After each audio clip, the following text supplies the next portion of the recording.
everyone. Welcome back to the MLG World Final. We're here in New Orleans, and it's Dota 2, our first series, Cloud9 versus MVP Phoenix. We all were very confident in Cloud9 being able to come out strong with a very Cloud9-esque kind of a lineup, but MVP showing that there is some fight in them, not looking to be that second team eliminated from the tournament. I'm back once again with Melk and Nahaz.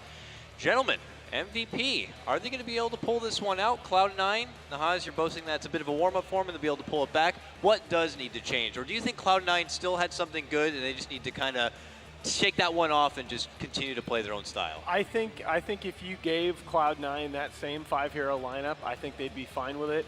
I think they are going to look at their play and see that they made a lot of little mistakes early on and as the game went on. I mean, honestly, Ritsu had that spectacular turnaround double kill on his Ember at 10 minutes. If he doesn't get that, that game probably ends even faster. I just think they need to cut out the minor execution mistakes and they're going to be fine. What do you think there, Malk? Do you agree? No, I don't. I think if MVP plays the way they just did, I think Cloud9 is in for another beat ass whooping, is what I wanted to say. Just say it. Well, Great. You kind of did. So, I don't know. I'm very impressed by MVP. I feel bad for calling them out for their poor play yesterday when they can go in and deliver this kind of performance. So I hope they keep it up. I hope they mix up their picks rather than stick to what they did yesterday. Well, mixing up their picks, though, is what they do. That's one thing we've all looked at the MVP draft and kind of scratched our heart a little bit. But if you look in the last 30 days they played, I think it's 22 games, just over 20 games, and there's no hero in that period that they've picked more than 5 times. So they really have shown quite a bit of versatility. A lot of that, some people had speculated, was that they were still figuring out the new meta. But you see in that last game, Brax obviously wasn't used to playing against that Edict build Leshrac in the mid lane. Yeah, definitely. Speaking on that note, we didn't get to talk much about it. What did you guys think about the Lesh there? Was that kind of a one-time thing that seemed to work in that particular game, or do you think Lesh still has some viability in this patch? It seems like for most teams, they saw the nerfs and they're like, the pony's done. We're done with that. But Kiwo brings it back, actually finds some, time to farm and build up, and it still has that good late game presence. It's matchup related. One thing is that most other mid laners were banned out, so it was down to either the Leshrac or a Lina. They're not a team that we've seen play Beastmaster, so I didn't really expect that to happen, nor a Magnus for that matter. So it all came down to how they wanted to play that game, and sure enough, Edict build against the TA, obviously that's going to work out really, really well because it's a lot of damage over time that keeps on taking off these reflection charges. So it just seemed like, in hindsight, an obvious pickup. I was just so locked in my own ways with how everyone keeps doing the Lightning build, even though it's so clearly nerfed now. So great reactionary pick from them, and definitely the right choice. I thought for a moment there that Lina would have been a better pickup. And now we're going into our Game 2 draft. MVP pull out a very similar start to the bans, removing the Doom and the Darkseer over on Cloud9, ridding the Wisp, and of course March's comfort pick in the Spearbreaker. MVP are going to be opened up with the Tusk again. They found a lot of success with it in that last matchup. Cloud9, the 1-2 punch, Night Stalker, and again we're going to be seeing the Ember Spear. So almost identical opening, other than Cloud9 taking away that Night Stalker from MVP Phoenix. It's the same first pick for Phoenix with the Tusk, and then the Ember Spirit coming out from Cloud9. And the Night Stalker again, it comes down to the fact that Ritsu was shot down by the early gank from the Klings where Night Stalker silences him, and there's just enough damage output to kill him off before he can use his ultimate to escape.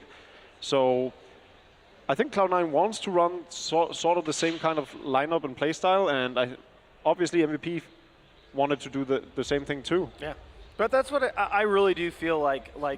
I feel like Cloud9 can win playing the style that they played in the previous game if they just clean it up. And we're going to see the Queen of Pain out from MVP Phoenix. This is a hero that, again, we got into this yesterday, has actually really struggled in the solo mid role this patch. She's only about 42% as a mid laner. She's 60% as a safe laner. I expect that we'll probably see her, though, in a mid role for MVP. Oh, yeah, definitely. I'd be very surprised to see anything else. Question is how Cloud9 is going to react and what kind of mid laner they expect to pick up, because it is Brax playing the mid lane. I don't think we ever see the Ember Spirit being played up on the middle lane. If they do get the pick, they always put it on Ritsu. Yeah, and that was Ritsu's obviously first loss, official loss on Ember Spirit. 12-1 now is his record. Brax is pretty diverse, though. We've seen him play Alina in this tournament yesterday. We've also seen him play a very good Dragon Knight. which again is a matchup that's not going to do as well against Queen of Pain in lane, but for the style of Dota they play can be very, very powerful. Again, I just go back to, I like the ban of the Venomancer out of MVP Phoenix here. SVG is just doing work in that hero on the previous match, that spectacular fight by the Radiant bottom lane barracks. But I really look for this next phase, as usual, is going to define the draft. I do find the Veno ban a bit unusual because we don't know yet what this Night Stalker is going to go. I don't think I've seen too much MSS Night Stalker. I would lean towards more of an SVG Night Stalker here, and we're not seeing the usual Demon early AA pickup, so there's not the AA Veno combo there. So maybe it's something that MVP would fear with the rest of their draft. But what about now that MVP Phoenix don't have access to the Night Stalker, and we saw how good it was against the Ember, can they get something else to fill that void to keep Ember on lockdown? Well, let me follow up on that point, because you are right, though. They have run MSS once on Night Stalker in the last 30 days, but they've run 5 other Night Stalker games, and they're split relatively evenly between their 2 supports. SVG 3, 14372. The good news is that they are 5-0 with the hero. Yeah. It seems to be a really strong hero in this meta, and it's obviously good against the Queen of Pain for the same reasons that it's good against the Ember Spirit. Yeah. So I'm not surprised that MVP picks up the Queen of Pain, because it's just overall a great hero. They ban out the Dragon Knight, so they've definitely been doing their homework against Brax on Cloud9. Yeah, he, coming into MLG at least, was 4-0 on his DK. That was just in 6.85, and we know that he has a huge portfolio of DK games. Did have the one loss against CDC yesterday, but that was in a game that I think they probably should have won in hindsight. This is going to be interesting to see what MVP Phoenix go here again, because of that extreme flexibility. The Bristleback, which is a hero that they really like on March, still on the table. They've run the Witch Doctor as well as the Disruptor, so very hard to read going in. And Cloud9, interestingly, this is a very strange move from them, Cloud9 being the ones that ban out the AA. I can't help but feel like maybe an Alchemist could come up. That was what I was thinking. I don't really care to see that hero too much, but other than that, it's what kind of other, unless they're going huge sustain, a Necro. This is a Thebon hero. It's a great pickup the Skywrath made for several reasons. Again, trailing back to what are the counters for Ember Spirit right now, and what are the counters for the Queen of Pain, and what kind of supports could MVP Phoenix be looking for. Yeah. And they are already drafted into a hole where they don't have the Doombringer because of how they banned out, so they can't do anything against Ember with that pick. Night Stalker is picked up by Cloud9 this time around, so there's no silence for the Ember Spirit through him. And the next natural silence is definitely the Skywrath mates, and it's so very good against the Queen of Pain. So a great drafting stage so far from Cloud9. I really like what they're going for so far. Do they need to go back for the Disruptor once again to still get something with the silence to be able to control the Ember? I think the Disruptor is a good pickup in most cases.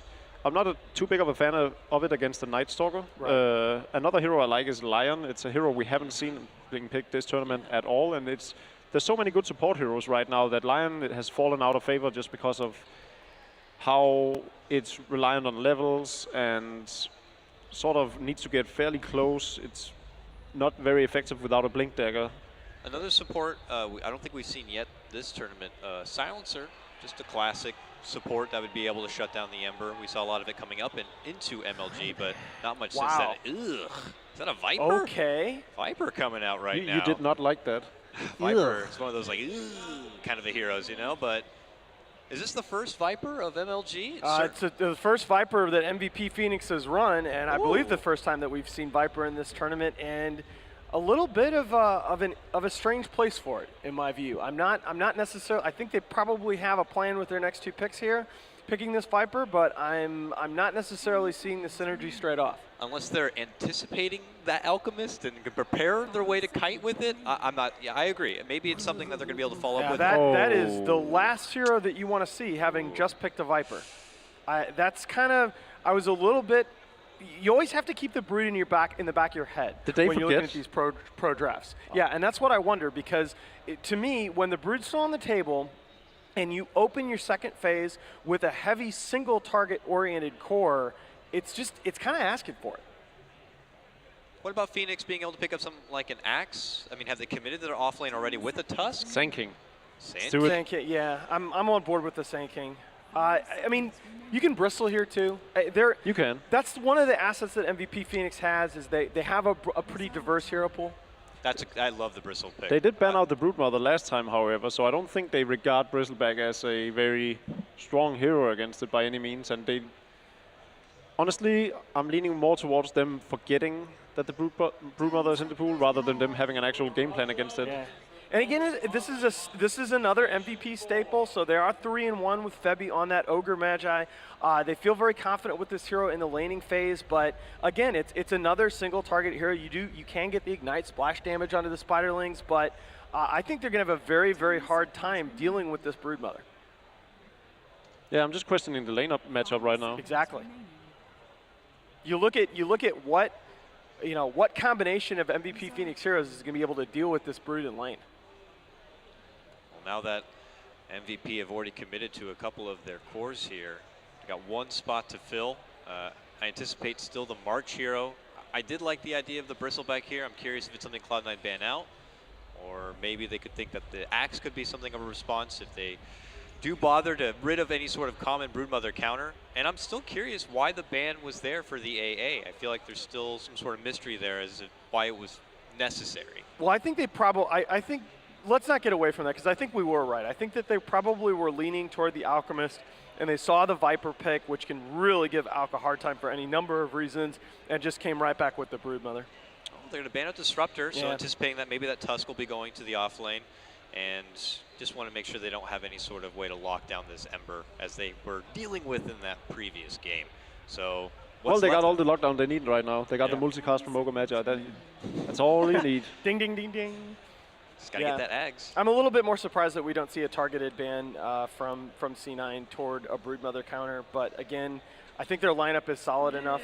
Oh, yeah. Okay. They've done this once before. Here's my baby. Here's the only hero in Dota that I can actually competently play.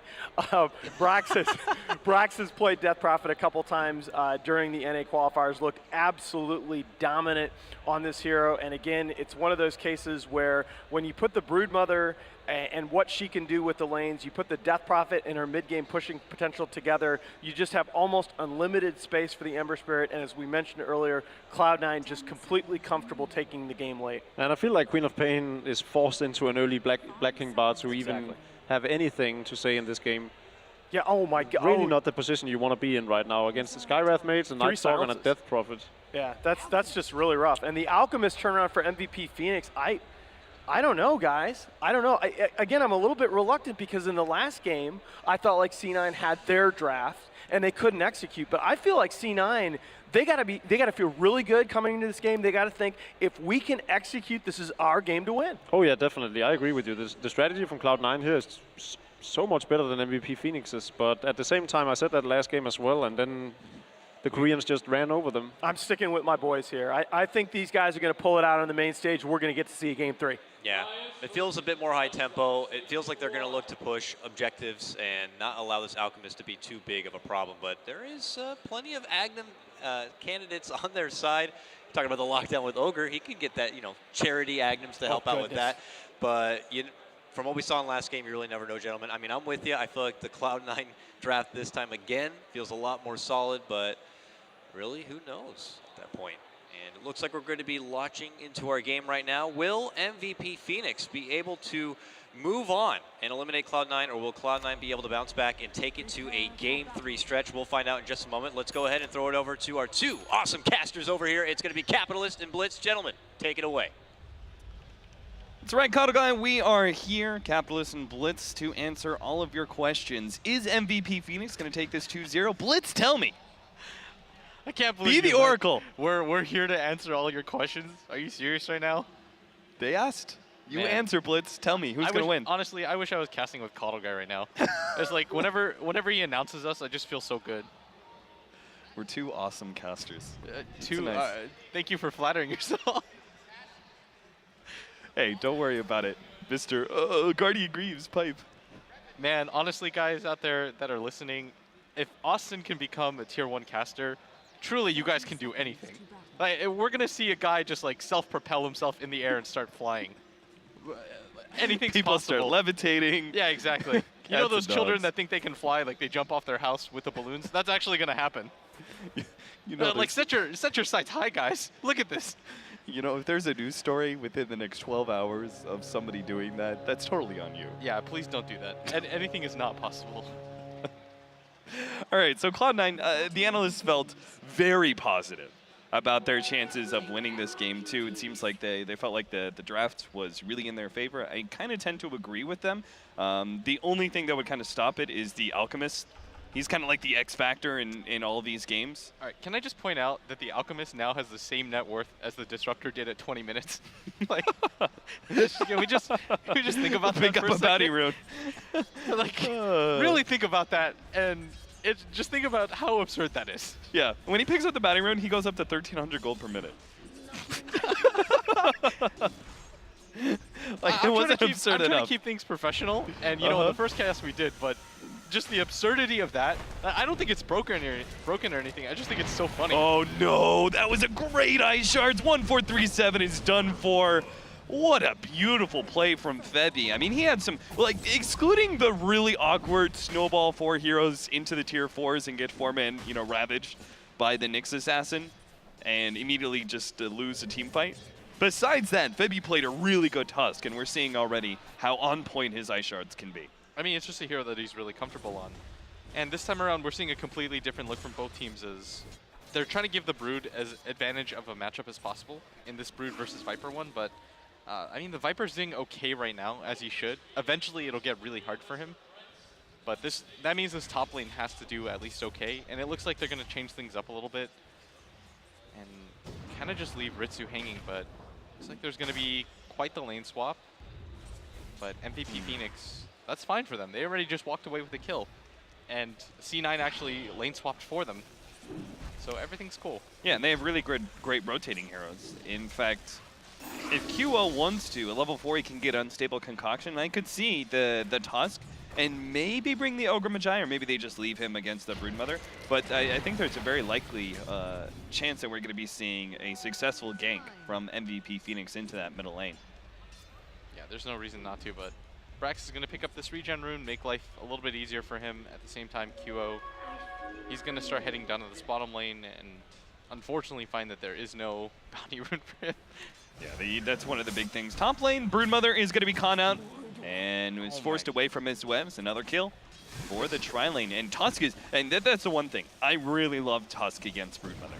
It feels like it's just so easy to gank him. All you have to do is get in range of the snowball and have dust on you, and you just lock him down so easily. March is going to turn and fight against Ritsu as best as possible, but I'm not sure if he can actually win this with the extra damage coming out from 1437. Then again, he probably knew that he wasn't going to be able to get out anyway. Still, Febby comes in and gets the other kill, and Ritsu is low enough that he can't actually stay in lane against Febby anymore. He has to regen up first. Still, the win is kind of there to Cloud9, getting a core for a support trade-off. This is so significant for them because they're just getting kills around the map and making sure that they get trades no matter what. And I just like the way that Febby's playing overall. And they're neutralizing the threat of this top Broodmother, and it looks like they want to just kind of zone him out a little bit. But I think MS is a little bit confused. He's like, I've got this counter ward up here, and he's still able to see me right here. What's going on here? But the thing is, this counter ward is just out of range. The sentry battle.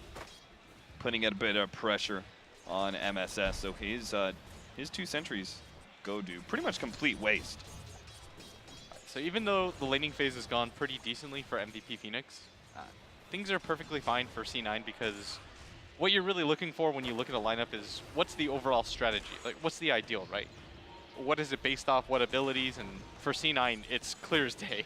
If you haven't figured it out by now, it's the Death Prophet Ultimate. Yeah. You're going to exclusively play around this ability and make sure that whenever it is up, you're winning team fights. If you're not, things get really dangerous. But if you are, then you can still play her kind of the same way where you just go tower to tower, snowball. Can Febby save this one? Doesn't look like it. March is going to go down first. He's going to go for a 1437. The Ice Shard doesn't actually latch, but maybe that's a fine thing because Febby can still get the kill, and the team is actually blocked out. SVG, because the way the Ice Shards were there, Savage had to run himself all the way around those trees and couldn't get there in time to start the stop the TP out. Brax is on the low ground. He doesn't have boots either. Oh, the Unstable Concoction comes in. They still have a little bit of acid spray damage, and he'll just right-click him down. This is one of the great things about Ogre Magi.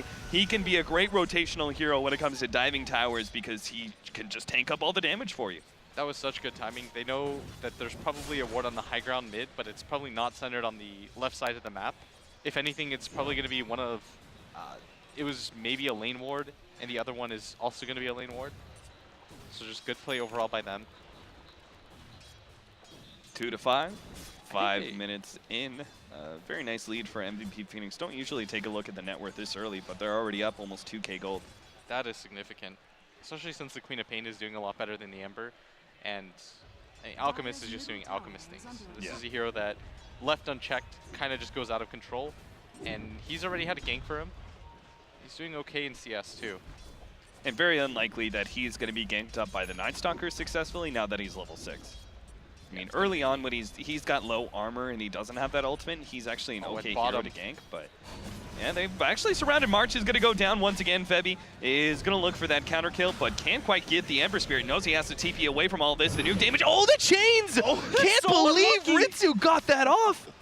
That was insanely long range, plus the combination of the fact that he was just straight lucky. Now MSS is going to go down to the top lane as well, as it seems like the dust will last long enough for MVP to pick up that kill. Boy, this MSS Broodmother is not having a great time this game. No, they've made absolute sure that there's always an answer for her, whether it's going to be the dust or the sentries. They've got enough kill potential in their lane too, and this makes it very difficult for them to keep the Brood alive. But this off lane right now is not going well for MVP. Like, if Febby gets out, even then, all they're really doing ever is trading out a support. I guess the good news is the Viper's really harassing the Ember and making it hard for him to keep up. This would be their best time to gank up QO. They know Chemical Rage is down for a little while. They're going to be able to get just all the nukes onto him before he gets that health regen from his ultimate and get the kill. He does manage to pick up his Radiance recipe, so he is going for that straight Radiance, just trying to get rid of as much unreliable gold as possible. I like that. I like that a lot, actually. Going for the Radiance in a game like this, where there aren't a lot of tanky heroes. I think the unfortunate thing for him, though, I really just like the Radiance miss percentage chance. Yeah. I think that's one of the most important things about it. Early is at top. Yeah, MSS. There was not much to talk about there. He was caught out by the dust, and you knew. The darkness gets taken down. Dead. Can we just say that? What? We'll just use his anime name, just to show him how ridiculous it is. So he changes the darkness gets taken down. The darkness. The dark. Sure. No, that's going to be a little bit confusing with Night Stalker, seeing as he has an ability called Darkness. Yeah, this Brood has not had the impact that you want to see. The good news is he's forcing a lot of heroes up here. The bad news is he has died already 3 times without any rebuttal, but that might just change here as he's going to be the target. Ogre Magi is not, I mean, even if this is a successful gank, which it seems like it may not be, as we are going to have a TP rotation from the Queen of Pain. Maybe there's going to be a turnaround as he's definitely going down, but yeah, Darkness over here. Broodmother's going to be in some serious trouble as Dagger, yeah, the Ice Shards comes in from the side. Still though, they silence up Dagger. Maybe they can run him down. No, the snowball save. They turn around, take out 1-4-3-7, and Savage goes down as well. A 1-for-3 exchange is going on the Ogre Magi. I mean, that was a smoke gank by itself. Getting the Ogre wasn't that high value, but the fight that follows up is just so terrible for Cloud9, and they are just losing this laning phase so badly, it's all going out of control. I know for a second that you thought he was going to survive because it looked like for a second they didn't want to continue the chase on the Ogre. And as weird as that sounds, that was the right decision. Yes. Ogre's got 9 armor. That's unbelievable. He just doesn't go down easily. You use your original spells, they're just right-clicking him away. He's not dying. And you don't have terribly high levels on your supports for the side of Cloud9. You only had level 4 on this Night Stalker, level 5 on the Skywrath Mage. That does alleviate a lot of pressure for Ritsu, though, to continue to farm. But once again, we're going to be left in this scenario where it feels like Ritsu's going to be the only one with farm. Yeah, and in this game especially, he needs his team. Because the Death Prophet is one of those heroes that can't afford to get as far behind as you might think. And QO, he's got a lot of stacks to farm. This is so great for an Alchemist to just be able to abuse this. Farm out as many stacks as you can. He'll get closer and closer to that Radiance. I'd anticipated it coming in around 12-13 minutes. At top, MSS just can't afford to die again. Yeah, net worth-wise, he's below the Viper right now. That's a Viper that just like went down, died, went down, died. Yeah. Just to lend people some perspective. March doesn't even have a kill to his name yet.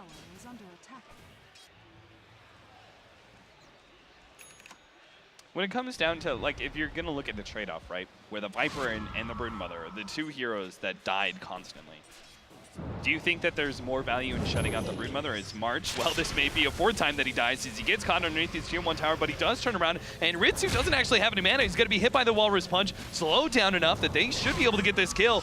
Dagger easily comes, cleans that one up, and 1-4-3-7, yeah, they get off the Shadow Strike. They also have the ultimate of the Queen of Pain, so this seems like it's going to be a pretty easy secondary kill. Snowball not picking up the Queen of Pain, but it doesn't really feel like it's necessary anyway, as March and Febby can easily surround that Skywrath Mage, and Dagger is the one who picks up the last hit. Double kill for him. Brax gone on by QO and Heat, but they very clearly don't have the damage to challenge him.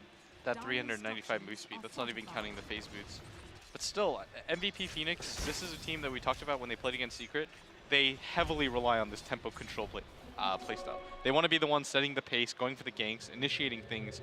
Sometimes when it doesn't work, it almost feels like they're too over-aggressive. But in a game like this is the perfect amount of aggression. You're getting kills on the safe lane, you got a kill on the mid, you shut down the off laner. You're just making it difficult all around the map right now for C9 to keep up. Even the Viper is doing almost as well as the Ember Spirit is. Oh dear.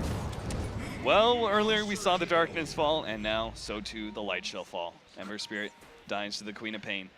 I'm almost feeling like I actually like Death Prophet as a hero right now. I think she has a lot of potential in this patch, but I'm not sure if just style-wise, Death Prophet can be picked up against a team like MVP Phoenix, because you can see MVP, they're moving around with Dagger, they're accomplishing so much, and Brax, what can he really do in return? Maybe take out a tier 1 tower, but he's going to be ganked up now as just barely getting away, but the Ignite, that should take him down. He knows it too. He turns around, just gets out another Duke, and now 1-4-3-7, he's going to be caught by the Shadow Strike of Dagger, and just right-click down Godlike Spree by 11.5 minutes. You have lost all control if you're Cloud9 right now.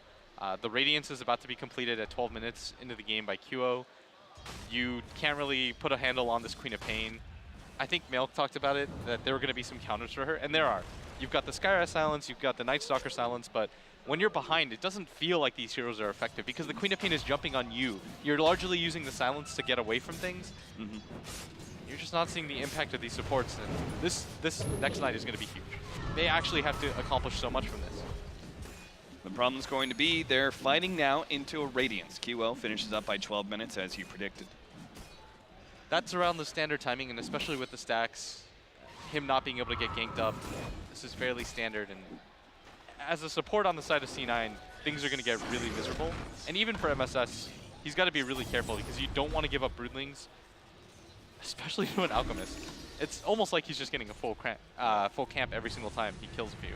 If I'm not wrong, Brax, did he get Exorcism at level 9?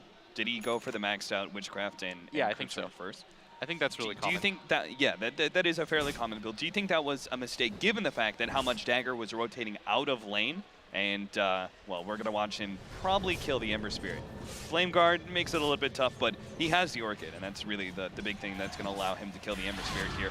Silence up, slowed down doubly, and Ritsu just right-click down, has the Remnant be able to jump away to the side. MVP Phoenix may actually still find him. Ice Shard goes out, he jumps over. Oh my god! He barely gets away from that Ice Shard and will survive. He is so lucky to make it out with his life. They actually prepped that perfectly.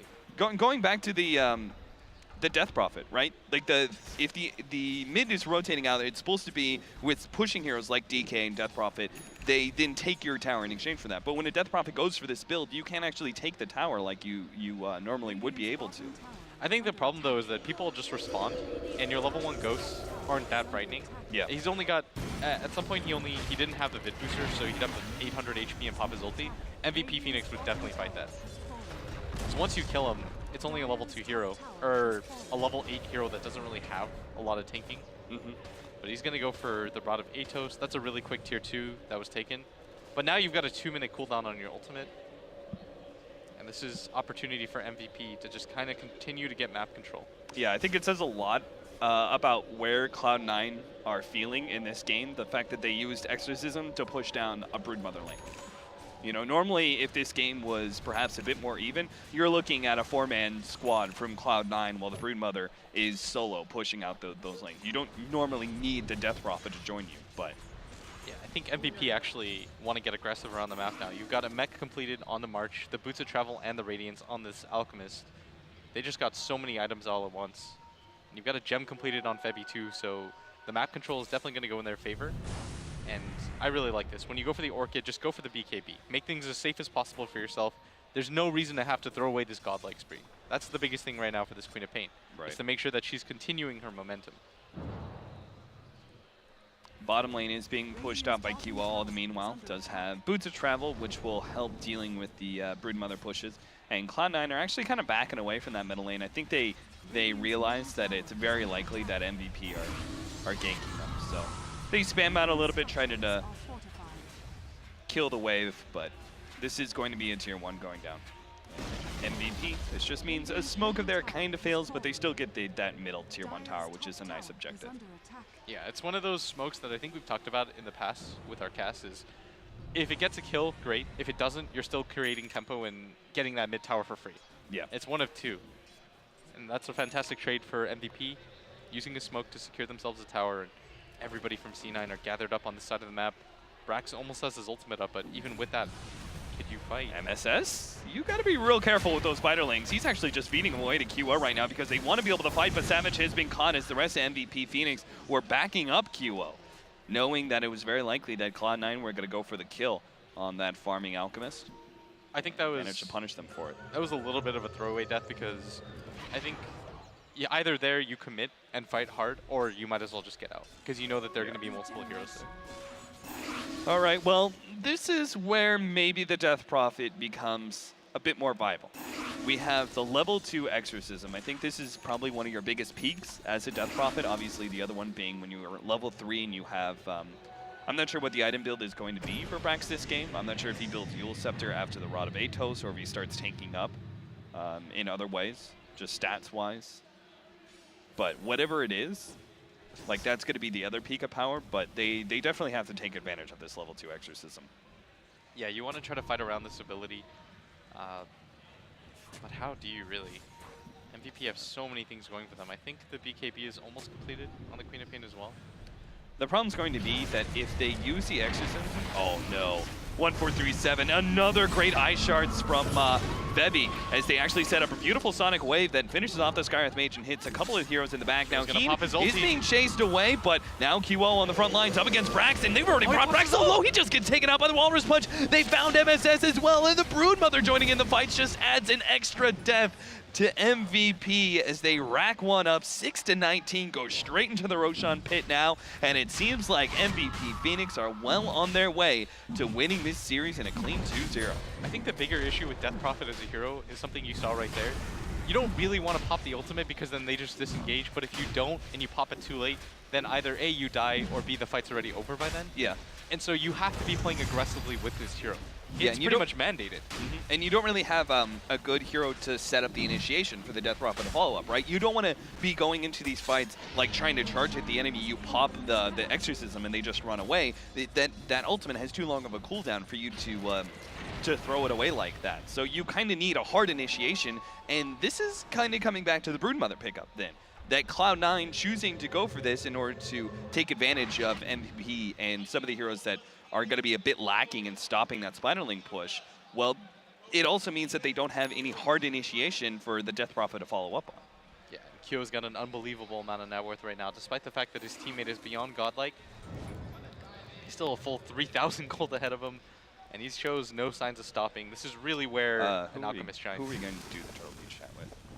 Right, and a Hand of Midas actually coming in for March now. I think this is just to secure it at bottom. Tiger's actually just going to get a kill. MSS. Yeah, he's done for. That's just a throwaway death again. Dagger is just so far ahead. Rod of Atos. 40 seconds until they have the next. I am almost tempted to say that if Cloud9 don't win this next team fight with their next coming up Exorcism, that there's just no way back into this game for them. Because, I mean, just look at the net worth. You've got an Ember Spirit at 6,600, while the Alchemist has over double that at 13K. I think the bigger stat is just the fact that the Viper has more net worth than you. And this was a hero that is 1, 3, and 6 right now. You're just not keeping up. You're going to get far behind against a Midas Viper that's eventually going to turn into a core. and Kyo, who just continues to farm. I think that's his fully completed Manta style too. So all of these pesky silences just become a lot weaker. They really need this kill, but there is the TP in for the Alchemist. They managed to finish up the creep just in time. The Alchemist won't be here for the fight, and they will just get the free pick off on March. They desperately needed something like this. It caused them 4 heroes to rotate and that clutch kill on the creep. But they're still going to have a fight here. 1437 runs right into Febby. They will be able to stop him from getting off the quick Walrus Punch, and he'll get some distance, slowed down by... Oh, they're actually going to come in with Brax now. Popping that Exorcism. Heen is going to be caught by the TP. Won't be able to get out in time. The rest of MVP Phoenix, though, will be able to get away thanks in part to another great Ice Shards from Febby. The question is, was that Exorcism really worth it? They won the fight, but all they got was an Ogre Magi after the Viper pickup. I think he was afraid that MVP was going to get into that fight, and he wanted to make sure that this time, if they were going to take a fight, it was going to be at full. But again, that's the tricky part about playing the Death Prophet, because you never really know when it's the right time to go for it. Yeah. If you use it too early, well then you've got 2 minutes now where you're a dead hero. Use it too late, like the last fight, yeah, he just dies before. This hero it's so rough to play around at times. But you want to get aggressive with the next one, I feel. That was huge for them, though, to be able to get some presence on the map and actually successfully complete a gank, even if it's just on a Viper. That's still the 5th highest net worth in the game. It's not terrible for you. A Manta now for the Alchemist. With the buffed up Manta only having a 30-second cooldown on melee heroes, it's really favorable as a farming item. Looks like Cloud9 are going to go for the smoke up in the top lane. Maybe giving up this tier 1 tower. We'll see as they set things up. And they're actually going to jump in. Febby actually managed to get the Walrus Punch onto Kuroku, but they managed to get their turnaround. 1-for-1 exchange so far. DK, well, he pops a BKB. Dagger just keeps on going forward. Kagami, he's also going to go down as Ritsu just doesn't stand a chance against all that focus damage. 9-23. And Cloud9, once again, they go for a fight, and it just turns out so badly as this time around, MVP Phoenix had a lot more heroes to bring to the fore. They're just getting so far behind right now, and the scary thing right now for C9 is this was without their highest net worth hero in the game. Okay, we'll go to it soon. They actually didn't even use the Alchemist for any part of this, and so things are just really rough right now. And what's the Kyo just continues to farm. He's got 3,500 gold. Okay. Probably going to go for that Octarine build that we see to turn him into a mini Naga Siren, and I like that build a lot. I think that was the one that Loda used in that comeback game. Right. All right, well, as things kind of slow down here, and Cloud9 are definitely in a bit of a pickle here, we do have the Exorcism coming up in just a second, so maybe we will be able to force something, but let's get into the heads of Cloud9 here and see what they're thinking about, how they're going to be able to take these next fights, as we have the Turtle Beach team chat to get into their minds. Heroes bottom.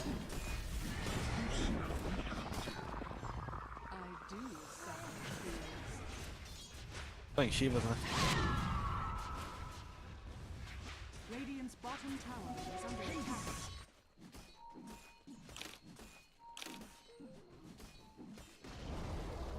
Radiant's bottom tower has fallen. Pushing base. Dire's middle tower is under attack. Bring DP back. Coming. Radiant's bottom tower is under attack.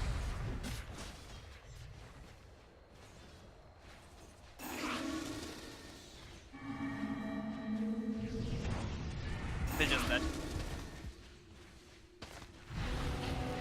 Viper is back. That is not a very lively Cloud9 as they're immediately going to get picked off. Just no real chat coming from them as they've already lost their tier 3 tower. I think they know they can just see the end of this game, and they're not really sure how to defend as the Alchemist now has an Assault Cuirass. Of course, it's not on him just yet, and Cloud9 going to try and take advantage of the scenario where they were pushed forward, but they just don't have the strength to do so. They're going to slow down some of these heroes, but then they're going to start going into the staircase, a very dangerous area. They're going to try and pop Heen first. It looks like the Ice Shard's actually blocking Ogre Magi out. He's just going to be sacrificed to make sure that MVP Phoenix cleanly escape, but they got a tier 3 tower by 24 minutes. I think MVP Phoenix are going to be very happy with the position that they're in. That gem pickup might be one of the biggest net worth swings that they've had going in their favor. The 900 gold that they just picked up, and talking about the Turtle Beach team chat that we just heard, I've been in that position. Almost every Dota player has, where you're just so far behind and your heroes are just getting picked off, and you just don't quite know what to do or what to say. Yeah, like Ritsu died in that bottom lane. There was just no real like they didn't even They're remark just- about it. yeah, They're just exactly. like it It's- happened again. You don't want to. They're You going don't really cheap with want to. Sunquap. You don't really want to say anything about it. Yeah. And you're trying to keep things positive, but I mean, this is still a relatively young and new team. Mhm. And that's the big thing, and it is a pretty positive sign that nobody's getting angry or frustrated. But you have to take it to the next step and continue to think of what's the next move, even Right. if we're super far behind. What are we even supposed to do in this position? You can see the Shivas is there for the Queen of Pain. Alchemist, you're about to get kind of like maxed out in a way. Do you actually start thinking about the Aghanims, or do you want to stat up a little bit more on the Alchemist? Maybe get some sort of HP item to take advantage of the fact that he's got so much armor? Yeah, I mean, with the AC, we've seen the Octarine core. I think I see Big Daddy No Tail go for that a lot. And it kind of turns you into a mini Naga Siren of sorts. Yeah. And what I really like about it is just lowering the chemical rage cooldown is pretty pivotal. Because you're so dependent on that ability. Exactly. If it's not up, then your hero just isn't as good. Right. If you've got it up at almost all times, which is what it enables you to do. Yeah, it's something like a 7-second downtime if you have Octarines or Yeah, something. exactly. That's a heart in itself. Yeah. You've got 100 HP regen, whatever. Yeah, and the stats of Octarine aren't bad. You're going to get a little bit of HP out of that, which again will be a rather large increase in your overall survivability, just because you have so much armor and so much HP regen that every point of HP is worth so much more than just that. All right, they're just farming out the jungle right now. Fortunately for them, Roshan isn't up, but this is just a disciplined MVP Phoenix squad, I feel. They're waiting on the objectives. They're making sure that there's no way for C9 to get back into the game. And when you're at a defensive position with this Death Prophet, it's so scary because we've talked about it time and time again, but it gets even worse when you're in a base defense scenario. You pop it too early, MVP Phoenix, they just run away. They're just like, okay, guys, Yep. Death Prophet is use everything. Which is why you were saying earlier, you have to play offensively with this hero, because if the enemy team is just going to run away from you when you pop your ultimate, you get objectives out of it. You get them very rapidly. But Exactly. in a defensive position, there's nothing you can actually get, especially when you don't have any hard catch, which is, again, a problem that we talked about with Cloud9's lineup. MVP Phoenix, they can just run away, and there's nothing really to stop them. There's some minor slows, but it's not very major. And it's actually going to be hard for QO. So a rather large HP increase, which will obviously take advantage of the high amount of armor and HP regen that he has. So we've got Brax, who almost has his Octarine core. And this is going to make things a little bit better overall. The ultimate cooldown won't be as punishing. It's still kind of long, but it's a little bit more forgivable. And I think on the flip side of things, we haven't talked about this enough, is how C9 gets back into this game. And hopefully you just get some measure of farm on Ritsu. You can eventually start to think about catching up once your heroes have just a little bit more farm. Yeah. Between the 3-second, like once they get the Octarine core, they'll have the 3-second cooldown on Crit Storms. You could span that out even more. And you also have the Sleight of Fist, obviously, which the Battle Fury is about to be finished up by Ritsu. The problem's going to be is right now, MVP are too strong for you to push away. Yeah, QO is incredibly strong right now. With the heart, they're just doing as much. I think 1 for 3, Tiny yeah, chip okay, with the damage Ice is Shards, yeah, they kill him from long range. That wasn't even really an engagement for MVP. That was just them tossing long balls over there. It's Cloud9. Now Dagger comes in. They're actually going to go straight for Brax, take him out underneath the Orchid. Turnaround stun on the MSS. He's going to go down as well. And farther up, we also have the kill on the Night Stalker. That's going to be almost all 5 down as they buy back on the Death Prophet. Now the Night Stalker as well, but that's the only heroes that can really buy back. They do get a really nice silence, but can they actually continue to fight this one? And Savage needs to slow down Dagger, but they can't quite catch him. Ritsu jumps forward, but now it's going to be Brax in trouble. He just gets destroyed by QO. Ember Spirit's going to go down as well, and Cloud9 know this is all over. The buybacks they expended, I think they knew that was just a last-ditch effort. Yeah, they just got too far behind in the beginning. Febby did such a good job this game. Like, we can't give this guy enough credit. Yeah. There was that unlucky scenario where he got chased up at the last possible second at bottom. But think about what Febby did that game. Every single time there was an opportunity, he would trade out. Eventually, the rest of his team got way too big, way too quickly. QO just kind of played that pace game where once in a while somebody would come gank for him. And then from there on out, MVP Phoenix, I mean, Dagger just absolutely crushed this game. 15-0 and 10. Nahaz as a statsman is going to go crazy over that. Absolutely. So instead of us talking about it, let's have the man himself go crazy over the stats as our analyst desk is ready to go. Thank you so much, Captain Blitz. And yep, we're back. Congratulations to MVP Phoenix. They will rise again. And gentlemen, it almost feels reminiscent of TI. You can't really count this team out. But what was it? Was it the fact that they were able to figure out Cloud9 typically play a very safe game of Dota? They're known for being a team with one of the longest games on average. And MVP just continued to run at them, and it really just kind of threw them off. Would you agree that that was kind of it? What was it about Phoenix being able to just overtop them so well? I think if there's anything this meta game and this version has proven, it's that fast-paced early game is just the key to success. We see it with Monkey Business. We see it in most games with Virtus Pro, and we definitely see it right now with MVP completely changing up their playstyle. We saw them going for the Bounty Hunter picks yesterday, which would sort of suggest that they want to play this fast early game paced, where they just go for a lot of kills. But it just never works out with the Bounty Hunter pick. This lineup, however, with the Tusker on Febby, a completely different player, a completely different team. They're playing on such a high level right now. I'm very impressed, and I think they can go really far. And I actually put up a great fight against either Secret or CDEC if they continue to play this kind of Dota. Yeah, I really agree. I mean, this series may be a little bit of an NA Dota forehead kind of a moment here, but I do like the C9 team still. But look, one of the things I love about this MVP team, we've now gotten to see them at a couple of LAN events. And they're a great bunch of guys. They are very good players, and they show up. They have a great attitude, and they have really strong team cohesion. And I think what you brought up a moment ago is really a hallmark of sort of an evolving, maybe immature meta where builds haven't been optimized yet on core heroes. You don't have the optimized farming rotations that you saw in the previous patch. And more often than not, early pressure is going to rule the day. Because without all of that optimization with hero combos, you can just get so far behind and not necessarily be able to come back. But I love what we saw from MVP here. They are, I got excited about Cloud9. I'm still excited about that team going forward. But this MVP team has been one of my favorite groups of guys for a long time. I think they're going to do really well here. Yep, and with that, we will say goodbye to Cloud9. They and LGD have departed now from MLG. They're not going to be walking away empty-handed. They will be walking out with at least $5,500, a little bit of purse, something for them to go with.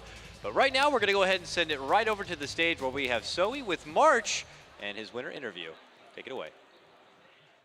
Thank you so much, guys. And now I have March from MVP Phoenix joining me. Give it up for March and his team.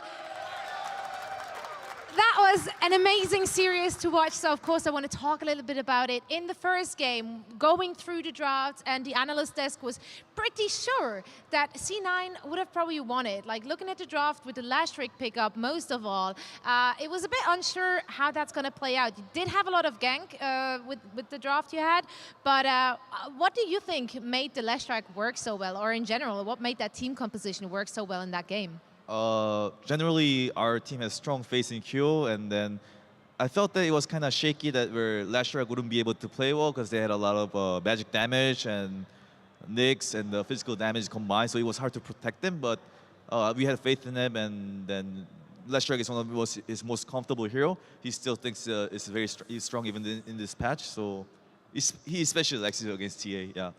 All right, well, it did work out perfect against that TA. Now, in the second game, once more, looking at the drafts, the analyst desk, and most other people would have agreed, like, I don't know, C9 probably should have gotten the upper hand, but you kind of just ran at them, and it didn't look like C9 really has anything like to do against that.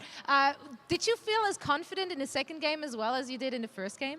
To be honest, like our time was running out, and then I was drafting, and then I had picked Viper already, and then I didn't really know what to do.